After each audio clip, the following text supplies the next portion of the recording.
after having gone through some major transitions. So we are actually restarting. We've done a little bit of reconnecting with Mr. John Pope, who happens to be back with us, brother. How are you down there in Florida? I'm doing quite well. It's quite hot, and, but I'm glad to be here.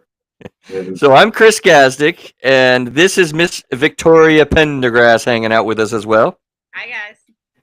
All right, so this is August the 21st. We're doing a show on acceptance. So if you've been following our program and stuff, you'll find that this month we have been coping, dealing, managing our own emotions with sudden news that John had to move. He went back home in a rather epic and beautiful fashion to be in Florida, where you are from. Bradenton, Florida, eh? Bradenton, Florida, home of the Pirates. Yes, the preseason Pirate games I have pledged to come see you for. That's right. We've got veterans. We're doing a road trip. You can come, Victoria. We'll do a road trip. Maybe we'll do a live show. But we can't all sit in the closet with you, John. No. I'm in trouble. I'm in the doghouse. What did you do to get into the doghouse, man? He's sitting in his closet. Because somehow I'm supposed to have had the move happen already, and they still have our furniture. So they're supposed to come in at 10 o'clock tonight and unload. Yeah, we were just shocked about their doing this. What are they going to do? So are they going to unload stuff and everything and unpack it and all? I mean, what are you going to be up all night? Unpack it and all of that. Yeah, I'm good. And you know what? My wife and I are good with that because they are about 4 or 5 days late. And, gosh, man, that's just brutal. 4 or 5 days late. We've been living out of suitcases and of course staying with my parents. And again, that's do you feel like you're 5 years old all over again? Yes.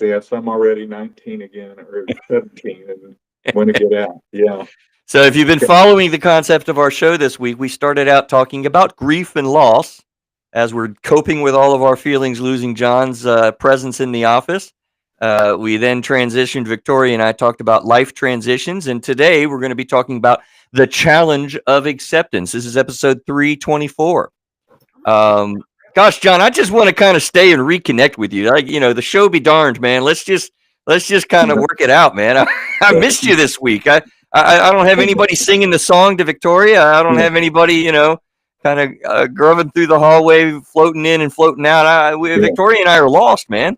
Okay, sorry about that, guys. I'm just guy's got to do what he's got to do. But it has been it's been a very stressful week and a half, and so I've missed you guys very much. I've been keeping in touch with Chris because you have very much texted me and emailed me and got me set up so that I can do the HIPAA notes. And yes, all the charting, all the behind the scenes through a therapist's eyes.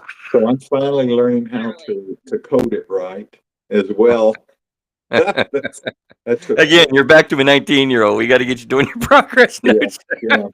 Because we learn everything. Man, that's awesome. All right, well, we should probably jump in. Let's get going here. The 3 questions that we got here today is the challenge of acceptance, right? So when in your life have you resisted reality rather than accepting it, and what impact did that have? Mm-hmm. We're curious about how do you equate acceptance? Is it equated with giving up, or do you see it as a form of strength? And then how might practicing acceptance improve your mental health and relationships? So those are the questions that we're going to do here on Through a Therapist's Eyes. If you're finding us for the first time, it's a little bit of an odd show, as I've already explained. We're kind of reconnecting. We're on a new platform. We're trying some new things out since John's in Florida. Know that this is the delivery of insights from a panel of therapists in your home or in your car, knowing it's not the delivery of therapy services in any way. I'm actually going to do a little bit of a reading from the book. John, I got the book out. You remember the title? Through a Therapist's Eyes. Marriage. Re-understanding your emotions and re-understanding your emotions and becoming your best self. And the other one is on marriage. But this is you find us on Spotify, Apple Podcasts.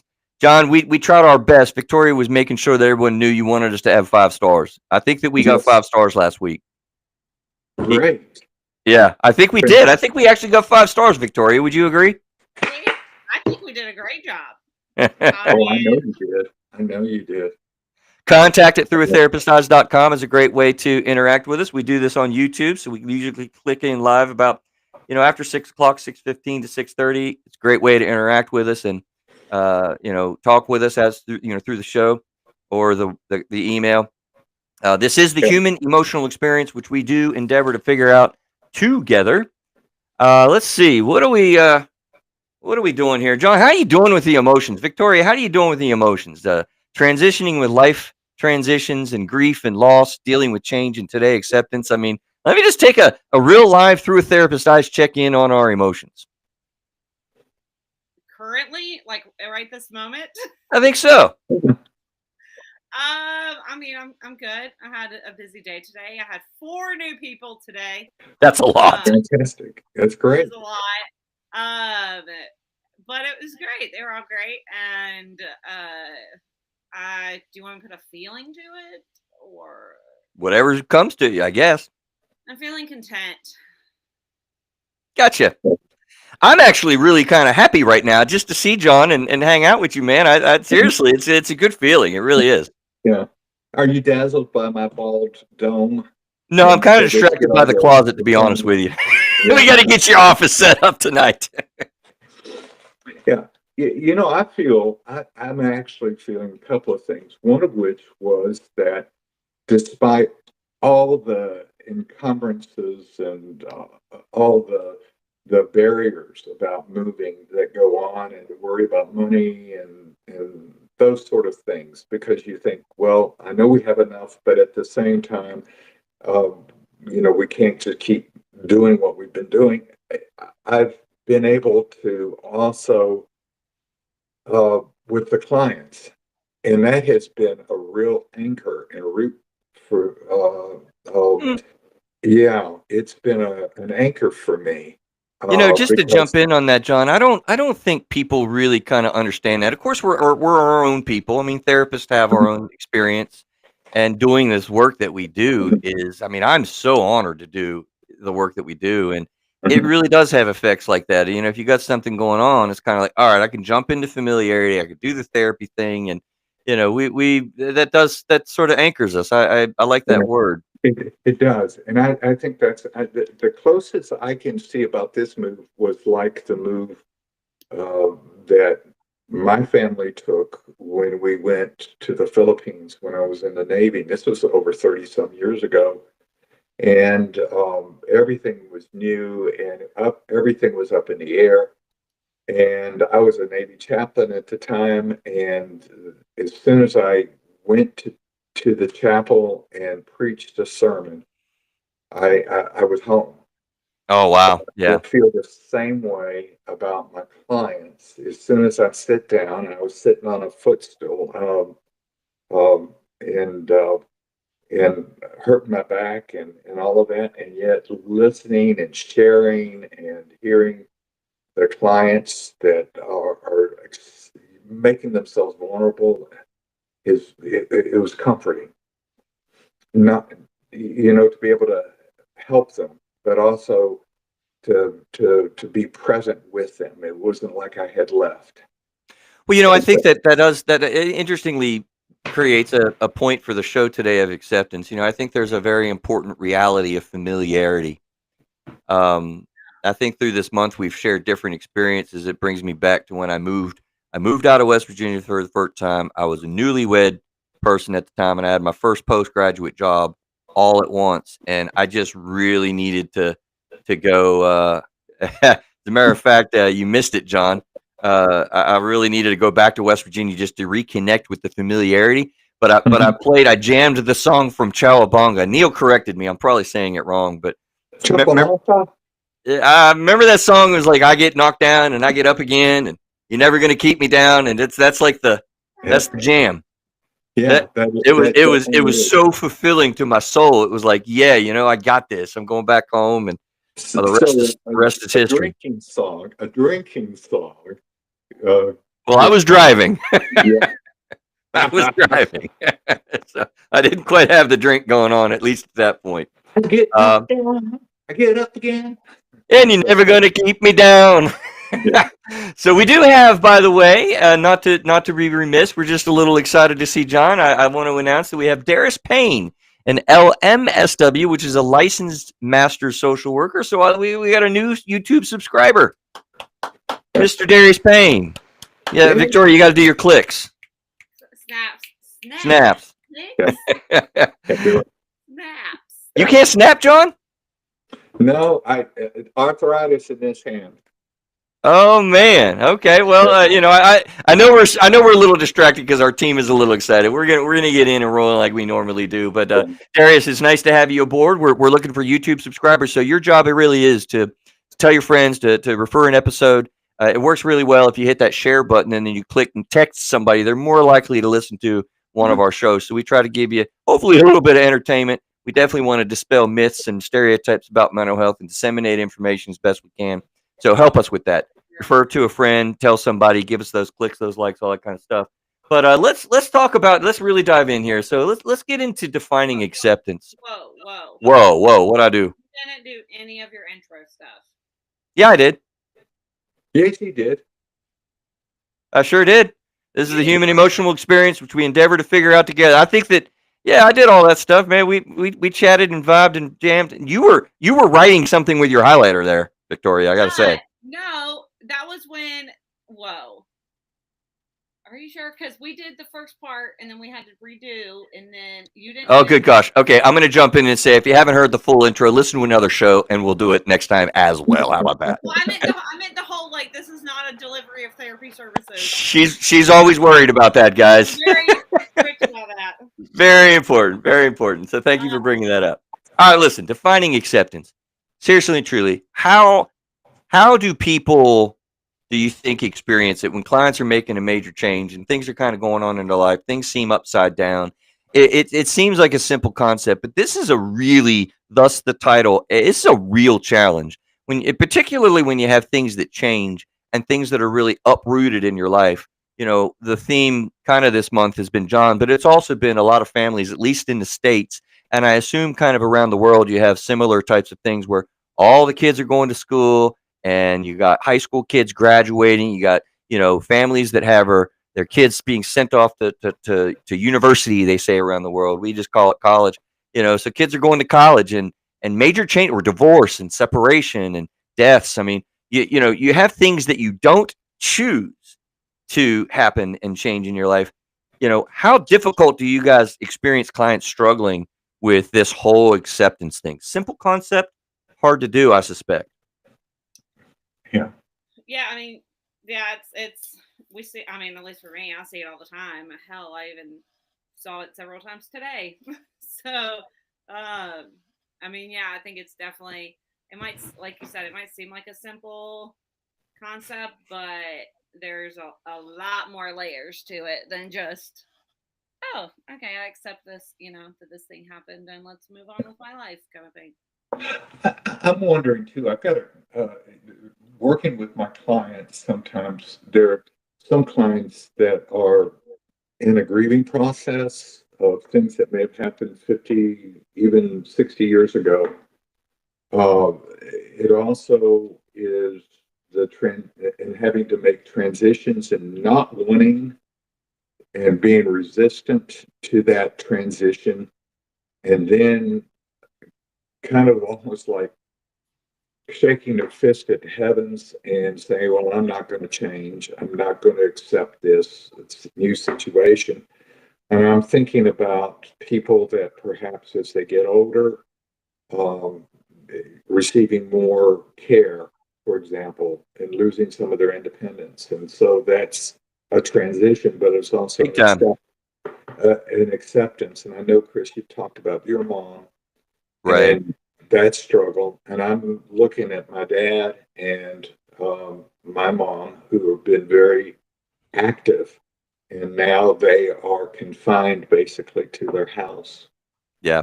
And Yeah, I'm having a hard time accepting my mom. I go have conversations with my mom these days, and it's it progresses. And I mean, I was just talking to my stepdad. It's like I want to talk to her about real things. Real things that are going on in my life, and things that are important. And she's just more and more becoming incapable of doing that. It really sucks. It's hard to be in a place of acceptance of that. yeah. It really is. So, so it Definitely works in not both fun. ways, doesn't it? It works with the parent and also the child, and Oh the yeah. adult child, and the middle-aged child. Our shows sort of play off of each other in how we cope, and I think that we find a way to get through these things, but it just happens all the time. I mean, little ways and big ways, like we said, deaths, divorces, care for the elderly, graduation of college students. I mean, we have this stuff. We're not at a minimum of examples, right? It's just a plethora of ways Yeah. this happens. Health issues. Just Yeah.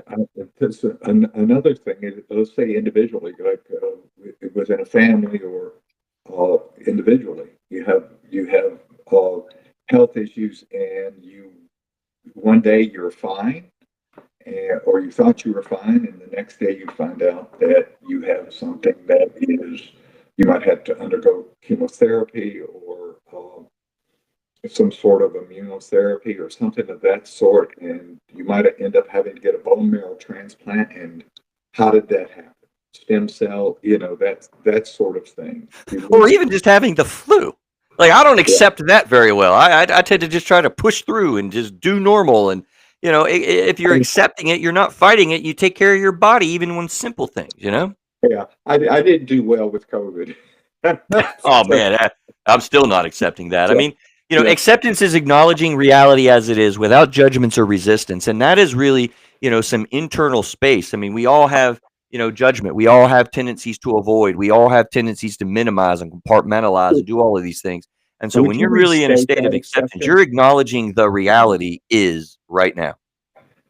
Can you restate that definition of acceptance? I liked it. Acknowledging reality as it is without judgment or resistance. Whoa. Yeah. Okay. I mean, it's a simple idea to just accept the changes, but very complex when you get into the emotions of it. We have a hard time distinguishing. Oftentimes, people think of, well, if I accept this, I have to have a resignation about it, or it disables you. It's all bad, and it really isn't. Even as I process separation, divorce, for instance, kind of like, wait a minute, there's some really cool things about this, but do you tend to where's your focus point? Do you tend to focus on mom's in the facility and she's not at home? Do you focus on John's not in the office, or we get to keep John working with him? It's like Yeah. there isn't necessarily a sense of resignation. It's accepting reality as it is, not judging it, not having resistance to it, not fighting, and getting into a place of serenity and peace with things. It's hard. Okay. So serenity is a key word, isn't it? Oh yeah. Yeah. Because I guess I struggle with resignation, because I feel like, with I'm resigned to this, but you're using it differently. Yeah, it isn't. I mean, we still have agency. We still have, an influence in our life and whatnot. And I think that we tend to forget that. And again, it comes down to, what are we focusing on? How do we engage the reality that is around us? When you have clients, I'm sorry, when you have clients that are, Chris, and I'm doing a lot more asking questions today, Hey, we got you, brother. and they don't Sure. they don't they don't want to accept the change. Nobody does. They struggle with that, and they rebel, and Fight. it's almost like because we were talking about me being a teenager again at my parents' house, and they keep it too damn hot in there. He even got a curse word, Victoria, in there. Sorry about that. You're fine. John, whatever you need, brother. If we gotta mark this episode explicit, we'll do that. Okay. Well, that's my mild explicit, but that's still, it seems to me that it's almost like you can see it. Your step as a therapist, you can see it where they can go, but they can't see it. They can't yet imagine it. Victoria, does that resonate with you? Yeah, I see that all the time. Like, where you see the potential and like the like future success or the ability for your clients to be able to do something or like work towards acceptance, and they're just like so resistant to it, or they just like can't see the neon flashing sign in front of their face. Yeah. That brings up an interesting thought in my brain just listening to you guys. What about the charge or challenge of accepting a change when you might not even know something changed? Yeah. Yeah. Right? Yeah, Yeah. people are probably like, well, how am I supposed to accept it if I don't know what's happening? And that might sound weird listening, but I mean, there's sometimes things shift in relationships or experiences, and you're kind of like in mid change. I mean, it's a weird space to be in. I don't think we have time to go into that, but just a honorable mention there because sometimes change is happening, you don't know it. Listen, I thought that what I wanted to do this episode is actually a chapter 11 from the book. I actually want to read it. I don't do it very often, but I think this is a really cool chapter. It's a little bit of a longer chapter, but I've read it in sessions before, and I think it's absolutely right on point with this idea of fighting change. Would you guys allow me that? Certainly. Yeah, go for it. Yep. Please go. So this is chapter 11 of Through a Therapist's Eyes, Re-Understanding Your Emotions and Becoming Your Best Self. Real therapy moments that I correlate into like a little explanation and go into. And I use it in therapy sessions, like I said. So chapter 11 is accepting things as part of your emotional growth. I must give credit where credit is due, so to speak. This recommendation is not my quote, but rather Lisa's. The following thoughts supporting this concept are mine, but Lisa made this statement a while back and has triggered an idea to include it in this book because it's full of wisdom. It's spot on. Do accept limitations, events, and characteristics. Don't resist and fight against what is true. So wise people cite the 3 A's: awareness, acceptance, and action. This is a recipe for moving forward in life from those things which we struggle. Let's initially tackle the first of the third of the A's. Awareness can be hard. The antithesis of awareness is denial, which can be easily misunderstood. Denial is not the rejection of truth, but rather an inability to see in ourselves that which is true. Alcoholics often struggle with denial. Someone who struggles with alcohol abuse is typically convinced that he or she is not an alcoholic when those around him or her can clearly see the truth. It happens to many of us in other ways as well. An individual might not realize he is or she is the victim of sexual emotional abuse, even though they are living in this unsafe environment. People can be negatively affected by traumatic events, but when they encounter them regularly as part of their jobs or lives, they can be unaware of the chronic harmful effects of trauma causes them.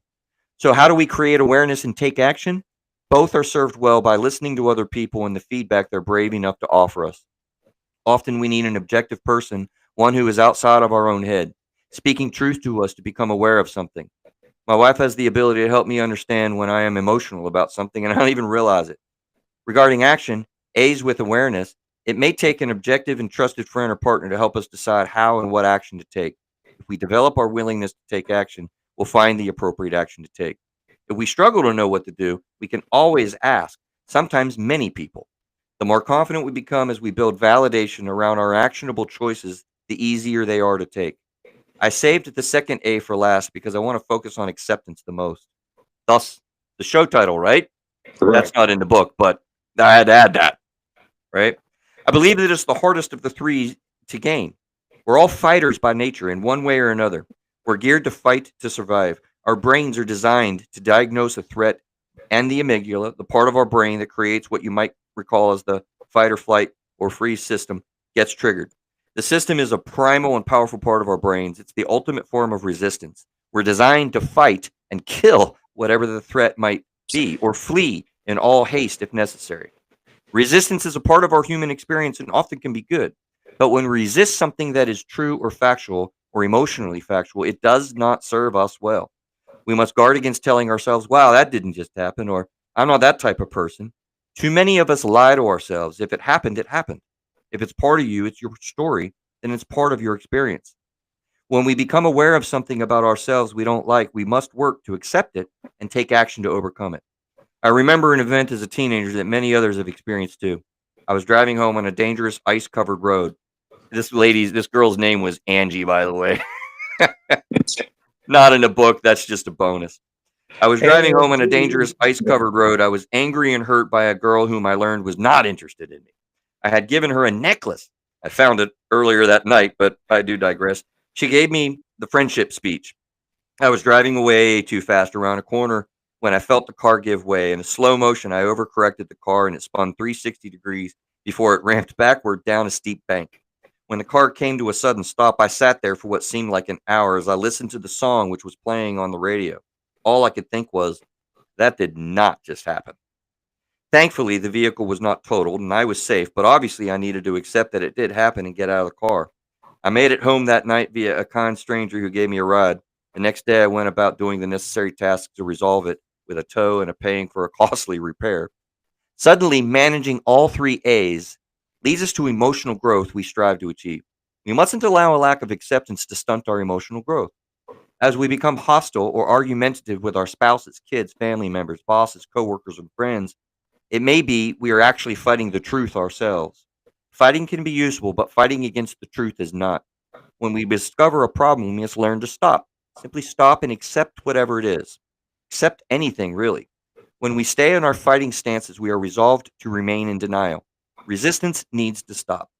Call things what they are. If you've been hurt by something, then accept the hurt and work to take action. If you have a painful event, don't lie to yourself and say it didn't happen. Guilt or shame results from denial, and people can live a lifetime carrying those burdens. If something is in a certain way and we don't like it, we can still accept it and see if we can change it. Then we'll be able to move on. Attempting to control things we can't really control leaves us feeling helpless and frustrated. We can sense when we've let go of our resistance because a certain calm seems to envelop us when the shock of the awareness fades away. Things may not sit easily, but when we do sit with them and acceptance is achieved, we can take action to work through the event and come to a conclusion. Acceptance can be hardest of the three A's, but ultimately it's the most rewarding. Excellent chapter. Yeah, that was good. It's the reason why I wanted to read the whole thing because I mean I feel like it just goes right to the heart into what it is that we're talking about today. Yeah. Yeah. You know, I'm wondering because I'm reflecting on what you said because both Chris, you and me,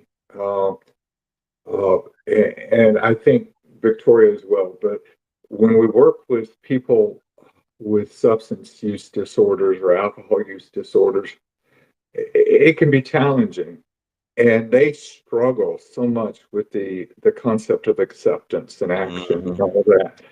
But it really, once you see that really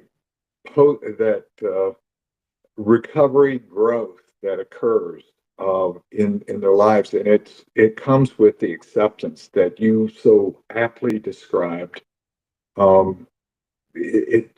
It just you feel like you're very privileged to be in their lives. Oh man, I love working with the recovering community. Yeah, I do too. And It's because so full of humility and the grace and power of acceptance that leads to that word you said before, serenity. Yeah, yeah. And I think that people struggle. They struggle so hard. They camp against the bridle so much that they get off track, or they end up like you did, spinning in a Oh, 360. literally. Yeah, literally they spin. Yeah. So thank you for sharing that. Absolutely. I'm glad that it hopefully can resonate. What's that, Victoria? I feel like you've read a part of that chapter on the podcast before. I remember the 3A's thing. It's very possible because I think that particular chapter, for some reason, it does stick in my head, and I will go to that one a lot because it affects so many so often. Right. Yeah. I mean, maybe not right, but yeah, that's a good chapter. Yeah, well, thank you. I mean, It's been the 5 whole years. thing about acceptance is it really does. It reduces anxiety. It reduces rumination. It reduces emotional suffering. I mean, everything seems clearer and able to be managed and handled and not so overwhelming. I mean, when you're fighting, man, it's crushing. Yeah. Well, and I think that, and we may get to part of this later, but like, I think a lot of people are afraid that if they do accept, that like, or accepting it makes it real. Mhm. Yeah. And so then, like, they're afraid of then what comes after that. And I'm like, well, yeah, it makes it real, but then you can like deal with it and figure it out and move on with your life and not have it be this thing that like weighs you down. You mean transition in life? So, yeah. Basically. But John, can you say that word again? transition in life? Transitions. Yes. Transitions. Yes. They are tough, and there's a lot of misunderstandings about it. Like I said before, I think the myth that acceptance means you're giving up or you're being passive. We really want to be tough. Pull my big girl pants up on, or be a tough dude that doesn't let anything mess with us. And look, accepting something is not being passive. Can we blow that myth up? Oh, yeah. Yeah. Right? Right. It's A lot of times it's actually, I mean, it's quite the opposite. how so? I couldn't agree more. I mean, I just think that it means it means things like setting boundaries or, sticking up for yourself or, actually like letting that part stay in the past in your life and not continue to like follow you on or whatever. Courage to change. The second line in the Serenity Prayer I recognize. Right. So that it can be scary to change and not to be so rigid and reified is a good word. Means unyielding, and sometimes it's okay just to say, okay, it's not what it was before, and you accept a new reality. And then you actually have a new opportunity to make a new life. It may be, let's say you get fired, or you get accused of something that you didn't do, or let's say divorce happens, and you could go down that rabbit hole and just say, okay, you do the navel gazing and say, oh, well, all these things that I've done wrong, and I regret this and regret that, and but then you get stuck. But if you do accept that change, you're able to get unstuck, and you're able to make new life and new experiences. And John, interesting. If you don't mind, I think we can use your experience because there's an element too that change has to happen. Yeah. As in order for us to accept it, and it's almost impossible to do that before. In that context, I would argue you can't be in a place of acceptance fully yet of even your move, can you? No. I mean, you're like in a literal present state of not having furniture, not having your bed to lay in. You're in a closet doing a podcast. You don't have your office. It's like, how can you be in a place of acceptance? Sometimes you can get ahead of the process, right? Yeah, that's right. My wife and I had to go through the process of laying down in the primary bedroom or the master bedroom, and we had a dog bed, and that's all we have. And Oh we just man. lay down and lay our heads down on the dog bed and just went to sleep for about a half hour. Oh You know? man, that's Yeah, kind of beautiful though. yeah, it is. And you know what my wife said? What'd she say? She said, I've spent more time with you today than I have in a long time. Oh And man, I love spent that. hours, yeah. So it gave me a new opportunity, and her attitude has really changed in the last 2 or 3 days. Just total acceptance of saying, okay, it is what it is, making the best of it, not having furniture, not having her pots and pans, and not having, you know, the things that normally would give her comfort. Um, and so she's got her Kindle and she's reading, and she's letting me use her wheelchair to sit in and talk to you all right now. So it's a, Yeah, I mean, this John, is it's beautiful, and thank you so much for sharing, because I mean, you're yeah, you're in the thick of it, you're in the middle of yeah, it, and I think that, you know, people don't understand themselves in the middle of it, and people are really hard on themselves when they think they should be a certain way. I know I am. Victoria and I talked about that last week. I'm, dealing with a life transition as a therapist. I not just as a therapist, just as a person. I expect. I'm probably too hard on myself to really be yeah, okay in the middle of change, but you can be. It's those yeah, peaceful moments. I mean, laying on the floor with nothing else in the house but a dog bed resting your head, spending time with joy. I mean, that's just beautiful. yeah. I think the dog bed's more comfortable than the bed I slept in at my parents' house. So, Victoria, are you getting the theme that he's done being at his parents' house? Can you hear that coming through? Yeah, for I'm sure. not Loud accepting and that clear. real well. So, yeah, But better things are coming, and the things that are right in front of us oftentimes are beautiful too. We just don't recognize them in the yeah, we pain don't point that we're recognize in. it. Yeah, and I think that's the blessing. Is you can see it, the blessing is you can see it in retrospect, but what a blessing it is to see it when you're in the midst of it and of that change. And I think truly grounded people that can be in a mindfulness state while going through life transitions, as we talked about last Mhm. week, even when grieving the loss that happens, as we talked about the week before that, and to be in a place of acceptance. Yeah, the change hasn't happened, but you can get, elements of that even in the middle, and have sense of serenity about that, Mhm. right? I think you're right. Yes. Senior, there's a program called dialectical behavioral therapy. Anybody know anything about radical acceptance? Yes. Yeah. Victoria, you're smiling. Why don't you? What is your understanding of radical acceptance as a component of DBT? Well, this should be more fresh on my mind because I literally just did this with someone. Yeah. It's Man, you it's seem often tired tonight, girl. You okay over there? I mean, it's basically like kind of what it sounds like. It's like this really intense thing of like, um, it's self-soothing, isn't it? I mean, in a sense, yeah. It's unconditional positive regard for yourself. That's a Corey not a Corey, but a Rogers yeah, phrase, the unconditional positive regard. But you do it for yourself, and it's a lot of times it's folks that perhaps are dealing with a personality issue, which would be about a borderline personality disorder. Mm-hmm.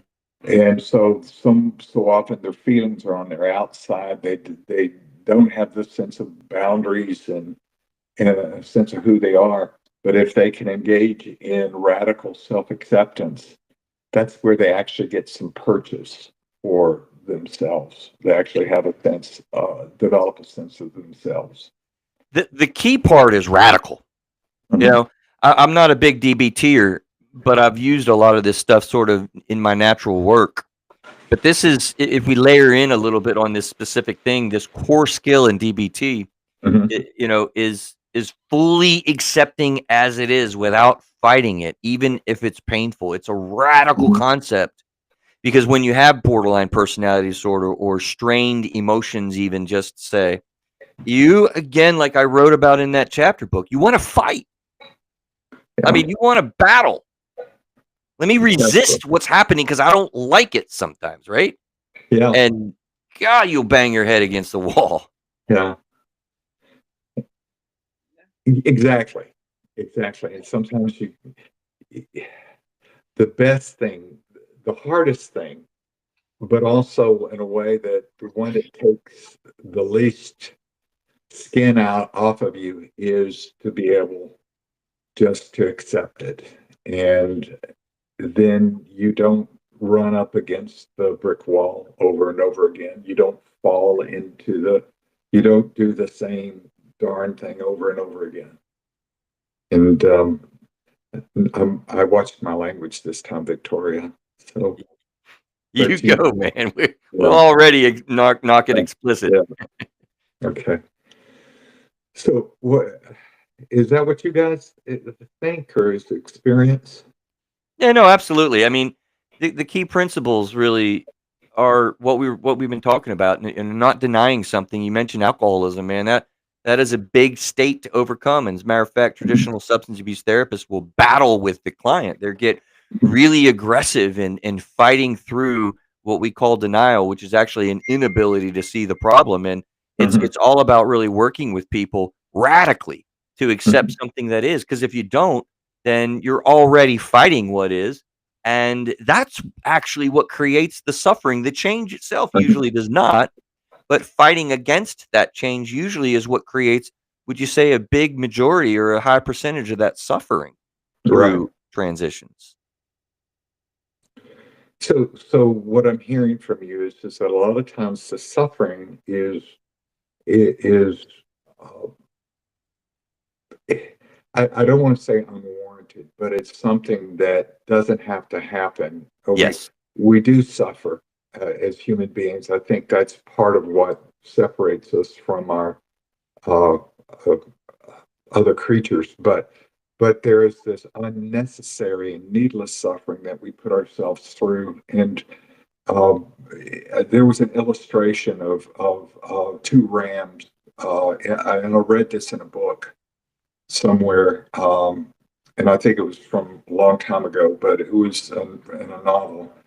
But the author described he came upon two rams battling on a mountainside and literally breaking their brains out, busting their brains, and and knocking their brains out. And I'm just thinking that's what we do, Yeah. And that takes away your energy to be able to be creative and try something and outside, change metaphors outside the box. It's exhausting, and this is something that I personally struggle with a lot. I usually say, like, we're trying for it to be an assertive stance, not an aggressive stance, but I always say, like, definitely not a passive stance, because I'm not a passive person. But that gets me in trouble sometimes because, if you don't get into a place, of meeting this acceptance, then you're literally trying to change something that you can't. In DBT, with this radical acceptance concept, they'll help you to understand, that just accepting something, even that you don't like or that you didn't want to change, it doesn't mean that you approve of it. It means that you can accept a situation while you push for change. That speaks to you, Victoria. Yeah. Well, I mean, I was just agreeing. Yeah, I mean, because I think a lot of times, I think that that's another like misconception of acceptance is that by accepting something, it means you also are like approving it or okay with it. And no, I mean that you're right. It's just not the case. You're not approving of anything necessarily. Yeah. Matter of fact, you're really not in control. It is the second line, John, of the Serenity Prayer. Grant me the serenity to accept the things that I cannot change. The word is literally in the prayer. Yeah. Acceptance. So it's radical acceptance.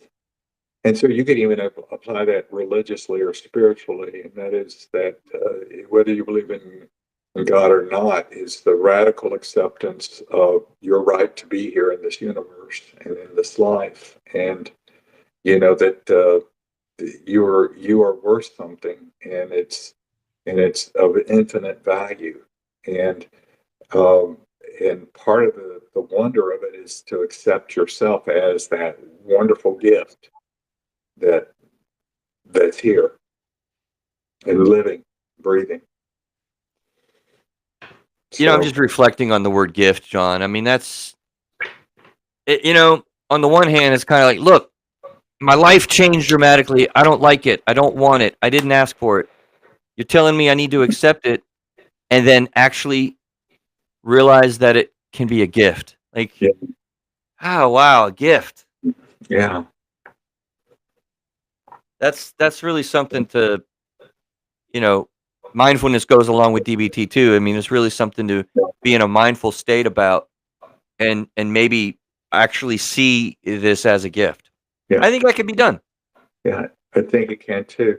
DBT is really kind of an out branch, isn't it, of mindfulness and CBT and REBT. And I'm doing I think all so. the jargon words. Yeah, no, I think so. I think it actually stems on all the old Western philosophies. They're Far Eastern philosophies of long ago. Yeah, Stoics. I actually listened to some books on tape, audible, basically, and I am a fan of the ancient classical civilizations and the Stoicism.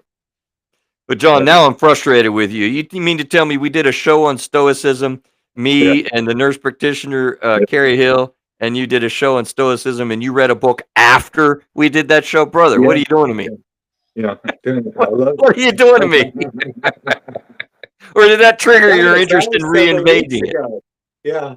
I find it very helpful, and following Marcus Aurelius and the the philosophy of of course his son Commodus fascinated him, but that's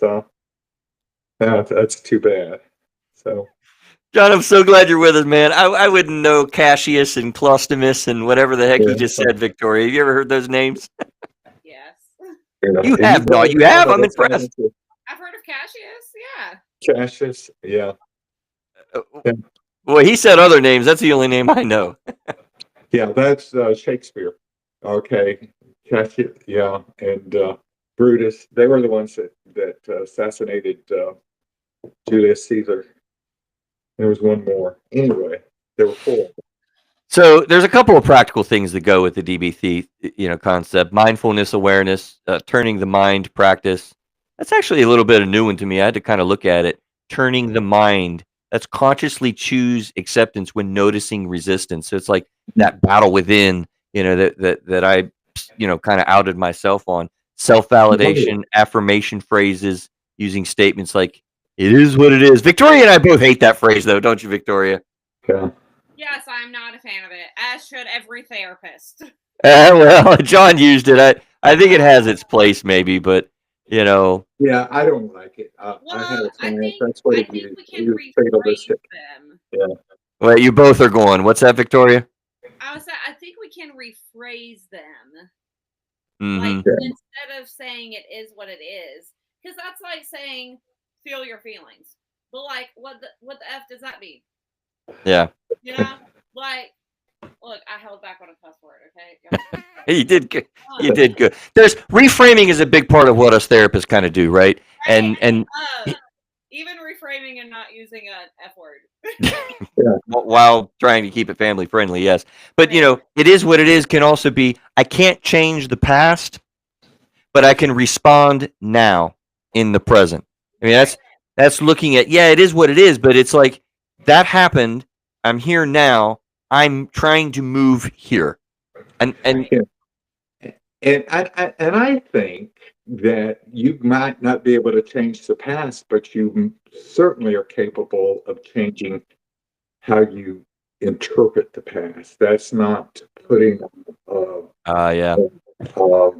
lipstick on a pig or anything like that. It's so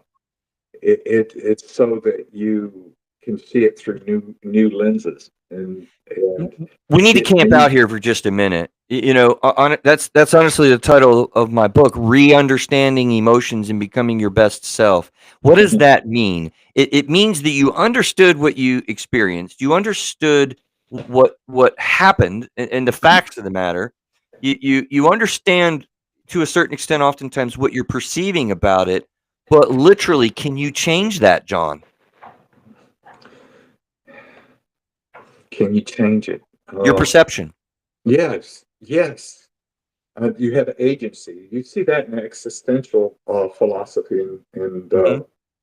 in logotherapy, and that is that you endue it with new meaning, and by that you by changing how you interpret the past, you can't change the events, but you can change how you understand it and can accept it.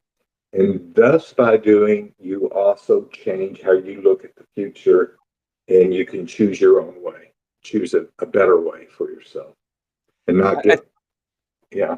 I think we need to be careful here, and really, that's why I wanted to kind of pause and camp out here for a minute because that it's kind of a really confusing process.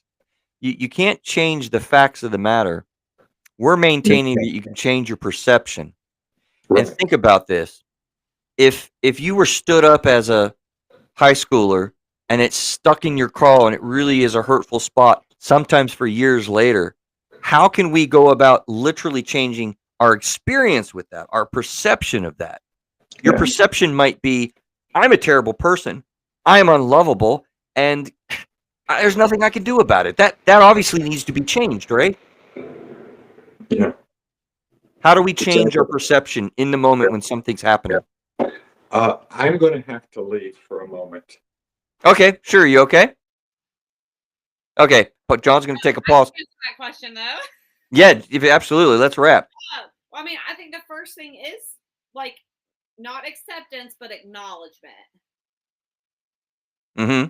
So like acknowledging that like, hey, things like this perspective needs to be shifted. That like this is not either the best way to look at this. This is not the best perception to have. Like accepting that like that part of it, and then then working to then like change the perspective on it. Change the perspective on it. I mean, that's what I want to really key in on because, yes, Victoria, I couldn't agree more. I mean, you know, people really lose agency, as John was saying earlier, which he is back now. The way people imagine themselves as being, well, you feel what you feel. You ever heard that expression? I mean, that is true. But Victoria, I used your quote today, literally in therapy about 3 hours ago. Which What is your quote? Feelings? feelings are valid. No, feelings are not facts.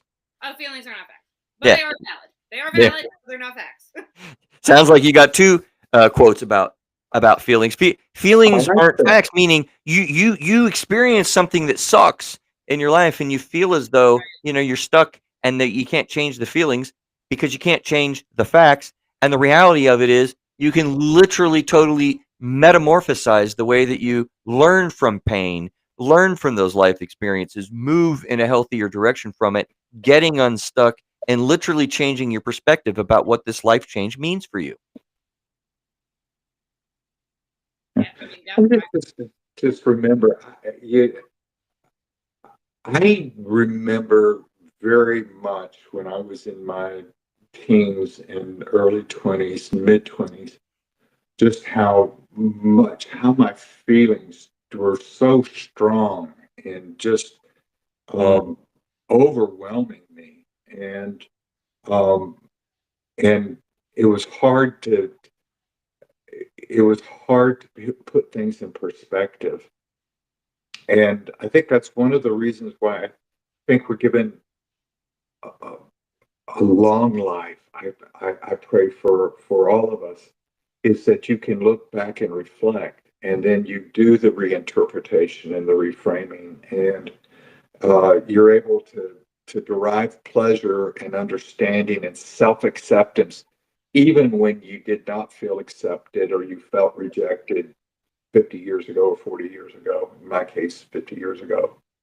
So it gives you validation today.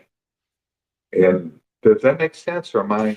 No, it makes perfect sense, John. And I mean, you're absolutely right. I mean, you kind of just took me back to being a kid, not having matured yet, not Mhm. really having the emotional ability that was grown and forged through pain Mhm. or struggle. Yeah.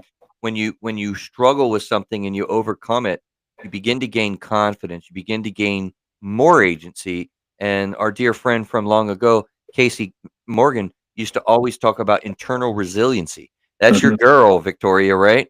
Yeah. Resiliency. Yeah. And Casey was strong on that. She's strongest Mhm. clinician on that particular issue I've ever come across. Yeah. Because, you know, you really, really can engage that reality that seems so overwhelming. And when I was a kid too, John, that the emotions were so strong, it was so hard to do that. Yeah. You know, but once you do it, you learn from it. I think we call that maturity. But it's an emotional skill set that you do not have automatically. Yeah. It's not something people are born with. It's engaged. It's acquired. It's a learning curve. It's trial and error, and you are able to do it, and that gives you wisdom. And But you know what occurs to me though too? What happens when you have a really bad teacher? mhm. You know, Yeah. sometimes our families don't really help us, which was probably part of my problem. My dear mother, I love her dearly. You know, she wasn't able to really embrace with me and guide me through that like she would have liked to. Dad was kind of unavailable. You know, I felt really alone, and that's probably why the emotions were so strong for me, and really had to kind of sift through sort of trial and error, like, you know, and figure that out. Luckily, I've always had a good strategy system of relying on friends, not being alone. And man, I was a deep talker even when I was a kid. Yeah. Yeah. You know, that's interesting because I'm seeing where people are, because we live in an age where it seems like so much is social media and all of that, and yet at the same time, people are very, very isolated, and that there's More alone now than ever before. yeah, and I'm wondering, yes, and I'm wondering if you have to be in a community of some sort where the people can be held mutually accountable, where people can be accepted, you know, with that unconditional positive regard. And that's not just for therapists, that's for everybody, that you'd be that in your family. And a lot of us didn't have that. With my own dad, I was making jokes about it. He's a World War II veteran. He had undiagnosed post traumatic stress disorder Mm. for a better part of. I mean, he's still suffering from it, and he stuffed it, and he would isolate himself. And Bad so, idea. yeah, yeah, I didn't have the relationship with him that I'm having now, many Right. years later. But at the same time, God, I could have used that support. Absolutely. Yeah, same. Yeah. Along that same thought process, it's probably why people join cults. Mhm. Cults. Okay. Wow. Go a little Okay. further with that. Or Yeah. gangs. You have my true crime self over here, so I'm all kind of like Yeah. interested in the cult thing. But that's the thing, is like people enter a cult a lot of times without realizing it, because they feel like in the moment that they have finally found this group of people who is going to accept them, and like who have the same interest in them, and who are going to be like supportive of them, and blah blah blah blah blah. And so then next thing you know, like they wake up one day and they're like, Dad, I think I joined a cult, come get me, you know. Wow. There's some Well, you know, another issue, Victoria, a runaway. people in there Oh, usually, but in the beginning, that's typically how they find, like, could be how they find themselves in these groups, is because they feel like they've been accepted or that they belong somewhere, when in reality it's Yeah. very But the skewed. code is pernicious because it'll say that the locus of control is with the leader or the charismatic leader, Right. and not in oneself. And so wholeness in is radical self acceptance here inside. Yeah. in the DBT thing, right? We Right. should totally do like a whole episode on like something to do with mental health and cults. Uh-huh. Oh, I'd that, like- that would be a good idea, Victoria. You're right. Future things.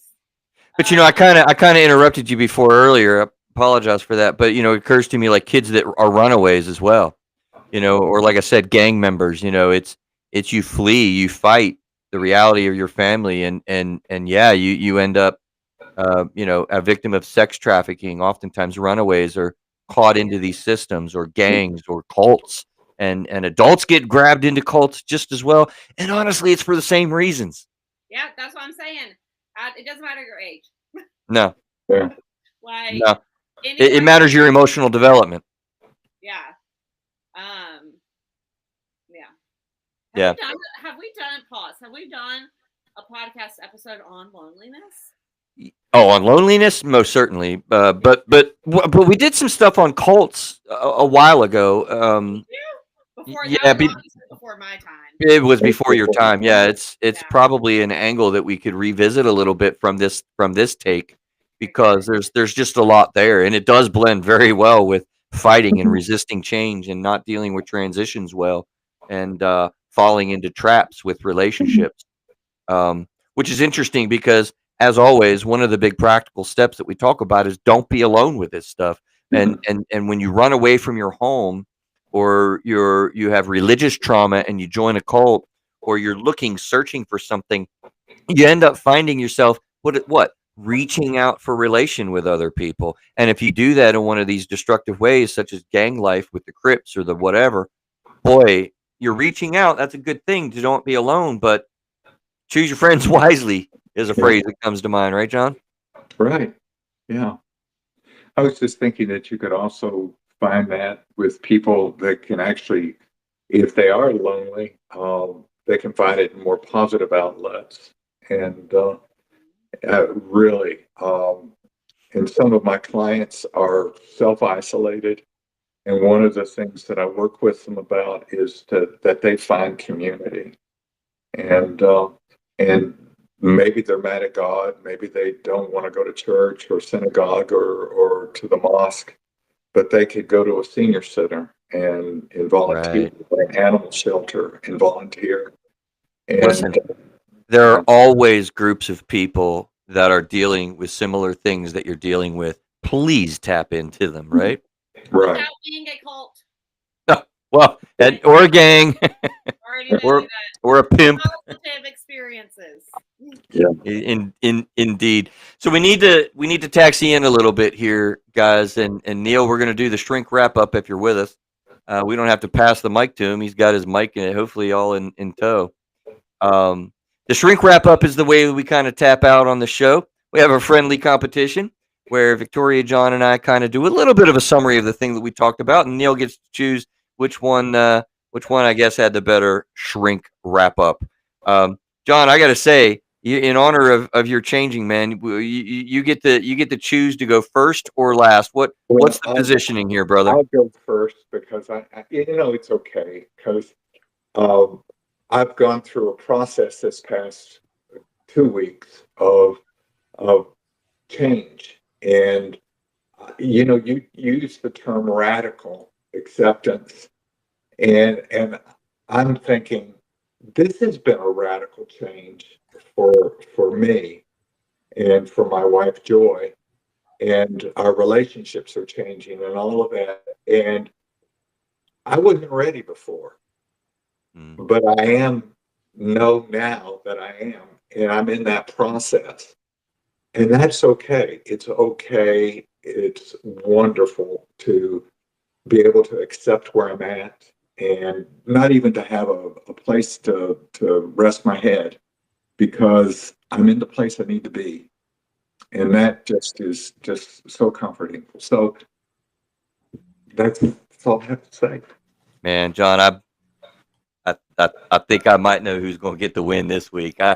My shrink wrap up will be we all have these changes. We all have these engagements in life where we feel like the sand is shifting between our very feet, and we don't know up from down. We can be thrown for a loop. Life does that in so many ways, and fighting against it is what we're talking about, trying to avoid. Not being alone is a big deal in my kind of framework of thinking. But understand that the serenity prayer really kind of can apply. God grant me the serenity to accept the things that I cannot change. It's a powerful reality that can create serenity, even in the midst of massive, major life changes. Yeah. For Thank me, you. my wrap up is that acceptance is possible, but it doesn't always mean that you approve of it and that that's okay. But Yeah. you can still work through it towards the acceptance so that you can go on to continue to live your life without that thing either holding you back or keeping you from moving forward or whatever it is that you're trying to do. Gotcha. Good. Neil, we're going to pass the mic over to you proverbially, I guess, virtually. What you thinking, man? I like Victoria's today. Wow. Honestly, hers was short Wow. to similar point. I think it's important that you accept and move on. Wait a minute. We can't all talk at once, Neil. Go ahead, Neil. Victoria got it. It hit the nail on the head. Everything I think you need to hear, and I think it just the importance of you have to move forward, and I think you have to go through those pieces. So yeah, Victoria gets it this week. She's succinct. Snaps. Dang. Snaps, I guess. John, I'm upset for you, man. I'm a little bit frustrated right now. No, You can't just let me have this win, okay? I yeah, rarely get I them. can let you have this one. So, I'm so sorry, Victoria. You got it, baby. I'm happy and proud of you. You deserve it. You deserve it. That is awesome, Victoria. Well done. So, listen, the announcement is, John, we're going to give you a break by natural happen chance of time. Next week is the month in review. I'm really looking forward to this particular month in review because Adam, as has been announced, has moved on and transitioned as well. Golly, we've had a lot of transition on this show, right? Yeah. So, Yeah. yeah. So we got a gentleman named Kyle King, and I have recently met Kyle and chose him because he's excited about what we're doing on Through a Therapist's Eyes, and I think he's a conversationalist. He was on the show before when we talked about IT challenges and problems. So he's a good guy. Wonderful to talk with him. Neil, I think you and Kyle are going to have a great time reviewing these shows, guys. Fantastic. Y'all take care. All John, right? welcome back. Everybody, we'll see you next week. Stay well. Thank you. Bye-bye.